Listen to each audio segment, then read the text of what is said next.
Hola, ¿qué tal? Hoy en Selecciones Bíblicas consideraré la doctrina correspondiente a los cielos.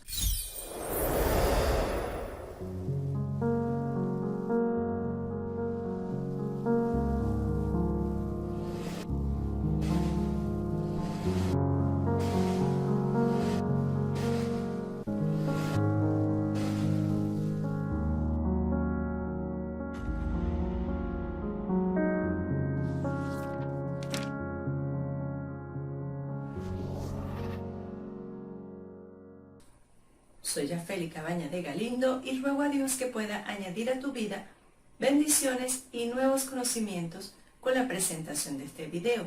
Me propongo entonces que podamos, a la luz de varios pasajes de la palabra de Dios, comprender algunos aspectos generales en relación a los cielos, describir los tipos de cielos que aparecen en la Biblia, mencionar también cómo será el nuevo cielo y la nueva tierra que Dios hará al final de los tiempos. Finalmente destacaré cuáles serán algunos requisitos para entrar allí, a los cielos, al reino de Dios, y cuál debe ser nuestra actitud en relación con los cielos. En primer término, entonces, tenemos los aspectos generales. Y destacaré entonces que en la Biblia aparece, como leemos en Génesis 1:1, en el principio creó Dios los cielos y la tierra. Entonces los cielos forman parte de la creación de Dios, de todo lo que Dios ha creado. En segundo lugar, tiene que ver con que fueron creados al cuarto día. En el cuarto día, en ese mismo capítulo 1 del Génesis, aparece que fueron creados la expansión arriba, en los cielos. También tenemos en tercer término que los cielos reflejan la gloria, el poder, la inmensidad de nuestro Dios, su sabiduría. El Salmo 19 registra que los cielos cuentan la gloria de Dios y el firmamento anuncia la obra de sus manos. Finalmente tenemos que los cielos no se pueden medir. El libro del profeta Jeremías en el capítulo 31 señala las palabras de Jehová diciendo que si se pudieran medir los cielos, entonces Él desecharía a su pueblo Israel. Pero no se pueden medir porque es parte de la inmensidad, de lo infinito de la creación de Dios. Ahora, la Biblia también nos describe que existen tres tipos de cielo. El primer cielo tiene que ver con el cielo atmosférico, ese cielo que nosotros podemos contemplar cuando estamos al aire libre y levantar nuestra mirada y contemplarlo, si es de día lo azul o si es de tarde, las diferentes tonalidades que adquiere el cielo de acuerdo al paso de la luz del sol, y en toda la atmósfera va tomando diferentes colores. En este cielo atmosférico, la Biblia lo describe que se dan el movimiento de las nubes, se dan los relámpagos, se dan los vientos, se da la lluvia, así como aparece en el Salmo 135. Además, en el libro de Génesis aparece que las aves de los cielos, las aves vuelan en los cielos, se desplazan cuando migran de un lugar a otro. Entonces tenemos que estos cielos fueron creados por Dios y se da en todo este espacio donde nosotros podemos respirar, donde nosotros vivimos, en la atmósfera de este planeta. Ese es el primer cielo.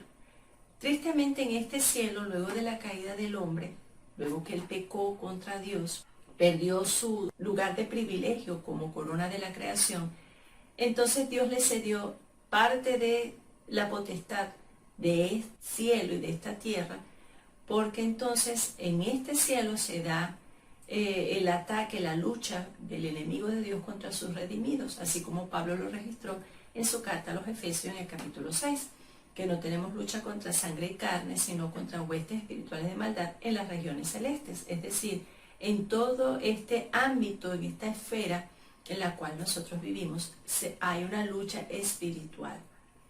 Y por esto es que entonces Pablo también en esa misma carta a los Efesios, en el capítulo 2, señala que los hijos de desobediencia están bajo la potestad del príncipe de la potestad del aire, o sea, el que está de una u otra manera luchando, haciéndonos una oposición constante a los hijos de Dios en esta atmósfera.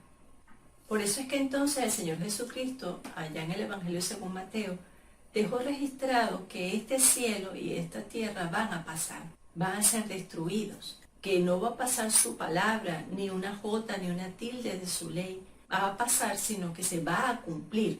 Por eso es que Él estableció, va a pasar con estruendo los cielos y van a ser destruidos por causa de este enemigo de Dios luchando en este ambiente, en esta atmósfera, perjudicando a la creación de Dios.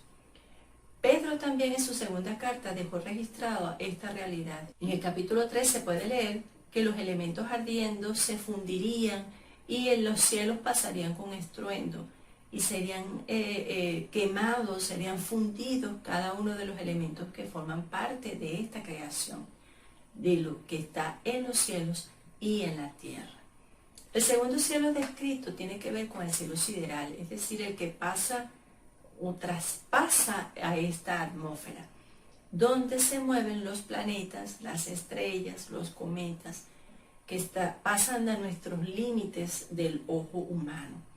En estos cielos, el sideral, aparece el registro en el libro de Job, en el capítulo 26, cuando Dios le dice que la tierra cuelga de nada y que está en dominio en el capítulo 38, que Él domina y da órdenes a las constelaciones, a los Pléyades, a Orión, a la Osa Mayor, donde entonces forma parte o que están formando parte de este cielo sideral que traspasa nuestra atmósfera, a nuestro ojo humano. Dios domina en ese cielo, el cielo que traspasa a nuestra atmósfera en el espacio. Finalmente la Biblia también describe que existe un tercer cielo, y Pablo lo mencionó así en su segunda carta a los Corintios, en el capítulo 12, cuando señala que él fue, de una manera impersonal, lo escribe para no jactarse, que él fue al tercer cielo, es decir, donde está la morada de Dios, al paraíso, donde más adelante lo señala como tal, el paraíso en el versículo 4. Este cielo, en este tercer cielo, es donde mora Dios y sus ángeles, así como está escrito en el libro del profeta Isaías, en el capítulo 66, donde Él reina, como está escrito en el libro de los Salmos, en el 99, y donde Él escucha las oraciones de sus hijos, como aparece en el Evangelio según Mateo, en el capítulo 5, donde dejó Jesús la enseñanza de cómo debemos orar. Padre nuestro que estás en los cielos. En ese cielo particularmente donde Él reina y donde Él escucha nuestras oraciones, donde Él domina, donde Él conoce cada elemento, cada cosa que se mueve en su creación. De este cielo Jesús descendió, así como está registrado en el Evangelio según Juan, en el capítulo 3, y habiendo descendido cumplió el propósito de Dios de ofrecer su vida en sacrificio. Luego que terminó su ministerio terrenal, fue ascendido a este cielo, como lo reseñaron los ángeles a los discípulos, de acuerdo a lo que está escrito en el libro de los Hechos, en el capítulo 1, cuando les dijeron: varones Galileos, porque miráis al cielo, este mismo Jesús que ha sido tomado de vosotros al cielo, así vendrá otra vez de vosotros del cielo. Entonces Él bajó del cielo, cumplió su ministerio, ascendió, ahora está en el cielo a la diestra del Padre, intercediendo por nosotros, así como está escrito en el libro de los Hebreos, en el capítulo 7, en el capítulo 9, y como está también en la carta de Pablo a los Romanos, en el capítulo 8. Él está intercediendo por nosotros y algún día va a volver desde el cielo a buscar a su iglesia, a buscar a sus redimidos, a donde Él fue a preparar morada para nosotros, así como está escrito en el Evangelio de Juan, en el capítulo 14, que Él señaló que iba a preparar morada para sus santos, para sus redimidos, para que donde Él está, nosotros también estemos, es decir, en su reino, en sus cielos. Ahora, de una u otra manera, Satanás tiene acceso a alguna parte del cielo y él está allí constantemente acusando a los redimidos de Dios, acusando a los escogidos por Dios. Por esto entonces, en el libro de Job está señalado en el capítulo 1, cómo entonces el enemigo de Dios está acusando y acusa a los escogidos de Dios. Y esto va a cesar cuando sea el final de la gran tribulación, cuando Satanás sea arrojado, y como está escrito en el libro de Apocalipsis en el capítulo 2. Por esto es tan importante entonces entender el ministerio intercesor de Jesús, porque Él está, como está escrito allá en la primera carta del apóstol Juan en el capítulo 2, que Jesús es nuestro abogado y la propiciación por nuestros pecados. Él nos defiende ante las acusaciones del enemigo. Por eso entonces que Él está a la diestra de Dios intercediendo por nosotros. Y cuando sea el tiempo de Él, Él nos llevará a su presencia, o cuando le toque el momento de juzgar a toda la humanidad, entonces llevará a sus redimidos para ya no recibir acusaciones, sino que estaremos revestidos de Jesús, estaremos en su gloria, estaremos en su presencia. Ahora, en este lugar, en estos cielos, es un lugar de gozo, un lugar de regocijo, donde la misma palabra señala que cuando un pecador se arrepiente, hay gozo en los cielos. Cuando una persona reconoce a Jesús, a Cristo Jesús, como el Salvador de su alma, hay un regocijo en los cielos, así como lo hubo cuando Jesús nació y vinieron los ángeles y cantaron gloria a Dios en las alturas y en la tierra paz, buena voluntad para con los hombres. Ese mismo regocijo se escucha en los cielos cuando un pecador se arrepiente, cuando un pecador reconoce y es entonces sellado, escrito su nombre en los cielos como un hijo adoptado por Dios. Qué hermoso. Este es el tercer cielo. Ahora, el cuarto cielo, qué interesante que Jesús ya nos advirtió y el apóstol Pedro también, y lo vemos así también en Apocalipsis, que este cielo y esta tierra van a pasar. Y van a pasar porque han sido contaminados por el pecado del hombre. La tierra, recordemos, de acuerdo a Génesis, recibió parte de la maldición que le tocaba recibir al hombre por causa de su pecado. Pero que al final de los tiempos el Señor haría un nuevo cielo, una nueva tierra, y haciendo este nuevo cielo y esta nueva tierra tendría unas peculiaridades que lo harían únicos. Además de ser su eternidad, ya no habría más destrucción, ya sería lo único, lo último en todo lo que Dios haya hecho después del juicio. Quedaría su cielo nuevo y su tierra nueva. Ya no habría hambre, como aparece en Apocalipsis, ni la noche, ni la luz, no había necesidad del agua, ni del alimento, ni del descanso, porque allí moraría la justicia, como Pedro lo resaltó en su segunda carta.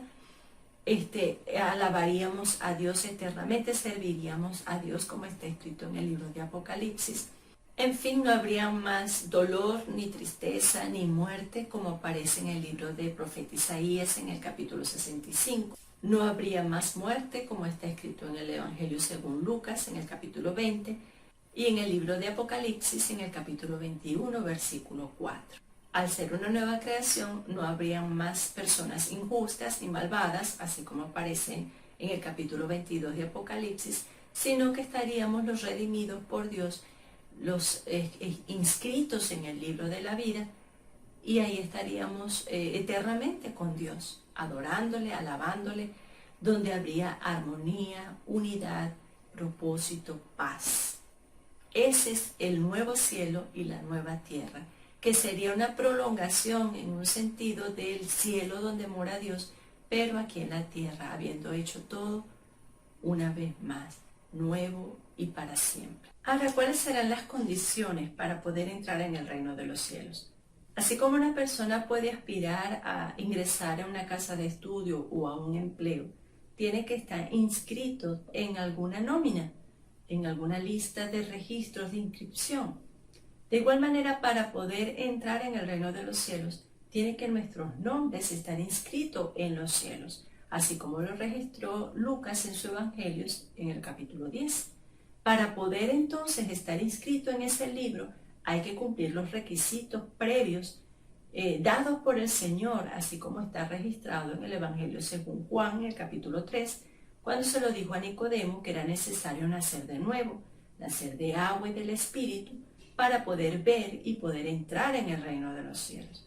Una vez que una persona ha dado este paso, esta decisión inicial de fe, poniendo su vida, su fe, su confianza en Dios, confesando sus culpas delante de Dios por cada uno de sus pecados, entonces esta persona llega a ser parte del reino de Dios aquí, llega a ser un hijo de Dios y entonces le corresponde, como todo hijo, obedecer las normas del Padre. Desde aquí, dadas desde aquí, como una antesala a su reino cuando estemos en su trono, cuando estemos en su presencia. Y parte de esas evidencias de que una persona realmente ha nacido de nuevo tiene que ver entonces con que va a vivir en justicia y haciendo lo justo, lo correcto, como está escrito en el Evangelio según Mateo capítulo 5, donde Jesús señaló que si nuestra justicia no fuera mayor que la de los fariseos y los escribas, no entraríamos en su reino. Dios no quiere religiosos, Dios quiere hijos que se relacionen obedientemente para con Él. Finalmente, la mayor evidencia tiene que ver con el hacer la voluntad de Dios y el amarla de corazón, de alma, de cuerpo, de fuerza, de mente, de toda su personalidad. Esto está registrado en el Evangelio según Mateo en el capítulo 7, donde podemos leer la porción que señala que no todo el que me dice Señor, Señor entrará en el reino de los cielos, sino el que hace la voluntad del Padre que está en los cielos. Donde entonces se destaca que no es vivir una vida religiosa, sino realmente tener una relación estrecha, personal, real con Dios. Para entonces, desde aquí, en obediencia, en conciencia, nos preparemos para entrar en su reino, porque eso es el significado de lo que le dijo a Nicodemo. El que no naciere de nuevo no puede ver el reino de Dios. Y usted y yo vamos a ver el reino de Dios cada día de nuestras vidas, luego que hayamos decidido por Jesús, lo vamos a ver cada día que nos neguemos a nosotros mismos a hacer nuestra voluntad, a hacer la voluntad de Dios. Y cuando nos toque partir de este mundo, ya no solamente le veremos, sino que vamos a entrar en su reino porque ya hemos nacido de agua y del Espíritu. Ahora, ¿cuál debe ser nuestra actitud en relación con los cielos? La Biblia nos enseña que cuando una persona ha nacido de nuevo, ya de manera espiritual, está en los cielos.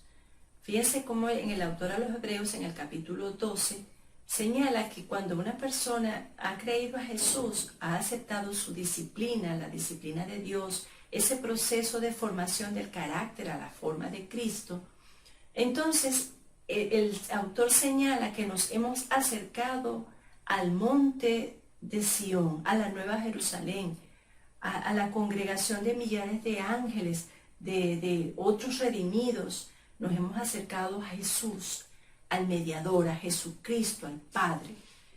También Pablo allá a los Filipenses señala que somos ciudadanos de los reinos de los cielos, que le pertenecemos allá en el capítulo 3. Y en Colosenses capítulo 3 señala también que nosotros estamos escondidos con Cristo en Dios, en los cielos, y somos protegidos por Dios. Entonces fíjense qué interesante cuando nos señala que nuestra actitud debe ser de alegría, de gozo, de esperanza, y esto nos invita entonces a atesorar en los cielos. ¿Cómo una persona puede atesorar? Así como está escrito en el Evangelio según Mateo capítulo 5, que él señala que debemos hacer tesoros en los cielos, donde ni la polilla ni el orín corrompen, ni donde ladrones minan ni hurtan. Y nosotros podemos atesorar cuando servimos sin esperar nada a cambio, cuando adoramos a Dios, cuando invertimos nuestro tiempo en ganar almas, como señala el autor a los Proverbios, el ganar almas es de sabios, cuando hacemos discípulos, cuando adoramos a Dios y ponemos a su servicio los talentos y los dones espirituales que de Él recibimos para bendición y edificación de su iglesia. Entonces allí estamos atesorando para el reino de los cielos. Hay quienes señalan que aún estamos con esas buenas obras, añadiendo hermosura, detalles a ese vestido de la novia de la iglesia como esposa del Cordero, que se le va a conceder vestirse de lino fino, limpio y resplandeciente, y ese lino fino, limpio y resplandeciente son las buenas obras, y esas buenas obras se van añadiendo al reino de los cielos cada vez que las hacemos aquí para glorificar a Dios y para bendecir a su iglesia, para bendecir a los que están a nuestro alrededor. Entonces nuestra actitud debe ser de regocijo. Fíjense cómo Lucas entonces señaló en el capítulo 10 que nosotros debemos estar gozosos, no que los espíritus se nos sujeten, sino que nuestros nombres estén inscritos en los cielos. Eso debe ser el motivo de mayor gozo. Y cuando usted se sienta triste, cuando usted se sienta desilusionado, recuerde, si usted le creyó a Jesús, su nombre está escrito en los cielos. Y eso debe ser motivo de regocijo. Usted está protegido, escondido con Cristo en Dios. Y eso debe ser motivo de esperanza, de alegría, de que todo lo que estamos viviendo aquí, por muy desagradable o difícil que sea, va a ser temporal en relación con la eternidad que ya Dios está preparando para cada uno de sus redimidos. Y esto nos debe invitar entonces a tomar en serio las cosas de Dios. No solamente pensando de que vamos a vivir como amargados, no. Estoy hablando de tomar en serio, tomar bien a pecho lo que Dios nos está indicando. Él quiere que seamos felices, que vivamos con gozo, pero haciendo su voluntad, no viviendo en libertinaje, sino disfrutando la libertad que Cristo vino a ofrecer, porque el que hace el pecado es esclavo del pecado. Pero si Cristo nos liberta, seremos verdaderamente libres.